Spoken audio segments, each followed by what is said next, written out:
You know, we all use goals in our classrooms. It's just what we do. But what if the most common method we're all using is actually based on a huge misunderstanding of the science? Today, we're going to dive deep into the research to see if the popular goal-setting frameworks we know and, let's be honest, love, are actually backed by evidence or if they might be holding our students back. So let's just get right to the heart of it. The most famous goal-setting advice out there tells us to make goals attainable. But what if I told you that decades of solid research prove the most powerful goals are the exact opposite? The ones that feel almost unattainable? Yeah, this is the central conflict we're going to unpack today. Welcome back to Simplified Teaching. You know our motto, we make pedagogy simple. And today, we are really going to cut through the noise. We're not just going to rehash what goals are. Nope. We are going to dissect the original science, pit it directly against the popular frameworks, and build an evidence-based model you can actually start using in your classroom tomorrow. So here's our game plan. First, we're going to look at the academic foundation, the real science. Then we'll tackle the popular framework, SMART goals, and a modern critique of it. After that, we'll watch them collide in what we're calling the data war. And finally, don't worry, we'll pull it all together with a unified takeaway and some concrete action points for you. Let's get into it. All right, first up, the academic foundation. Before there were all these catchy acronyms, there was hard, nitty-gritty science. We are talking about the groundbreaking work of Edwin Locke and Gary Latham, who literally spent over 35 years figuring out the fundamental mechanics of what makes goals work. So their big 2002 paper, it summarized a lifetime of work, and the core finding couldn't be clearer. Specific, and get this is the important part, difficult goals lead to way higher performance than just telling someone to do your best. Now, this wasn't some one-off study. This is a theory built on decades of research. For us educators, the impact score is a 5 out of 5. It's the scientific gold standard for sure. So, what is goal-setting theory at its core?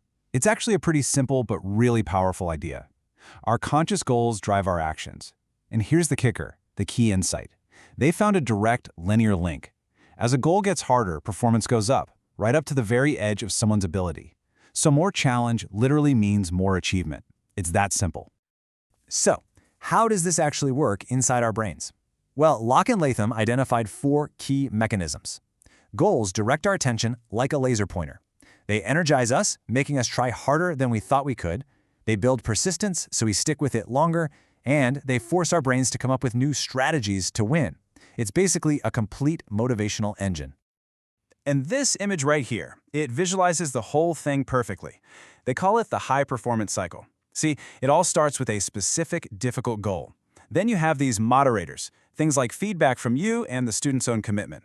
All that fuels high performance, which then leads to satisfaction. And that feeling of satisfaction makes the student more confident and hungry for the next big challenge. It's a really powerful upward spiral.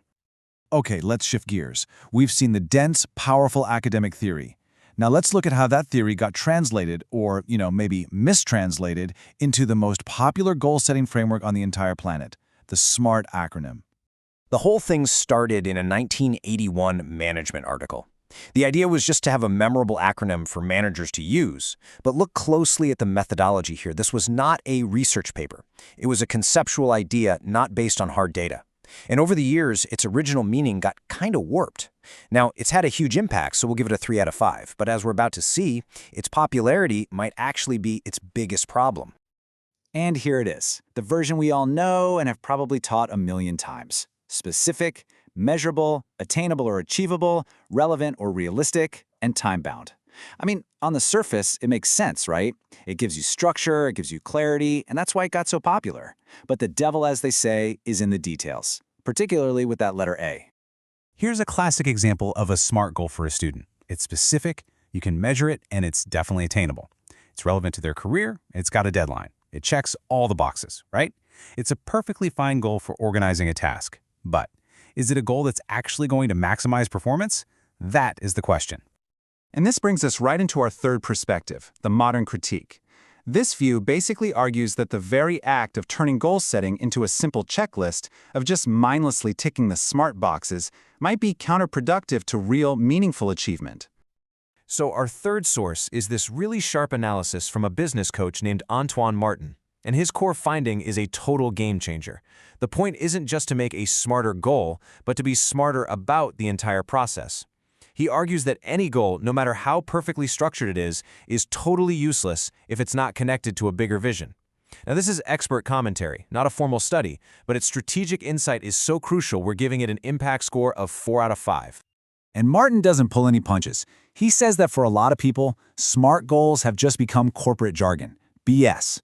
When goal setting is just a box-ticking exercise without a real why behind it, it loses all of its motivational power.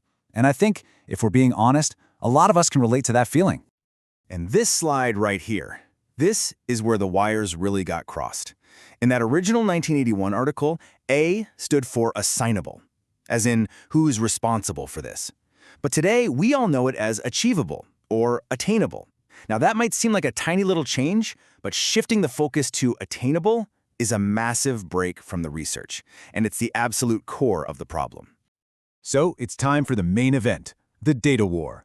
This is where we put Locke and Latham's rigorous 35-year theory in one corner and the popular, easy-to-use SMART framework in the other. Where do they agree? And more importantly, where do they dangerously split apart? This table lays it all out. On specificity, hey, they're in perfect agreement. Great.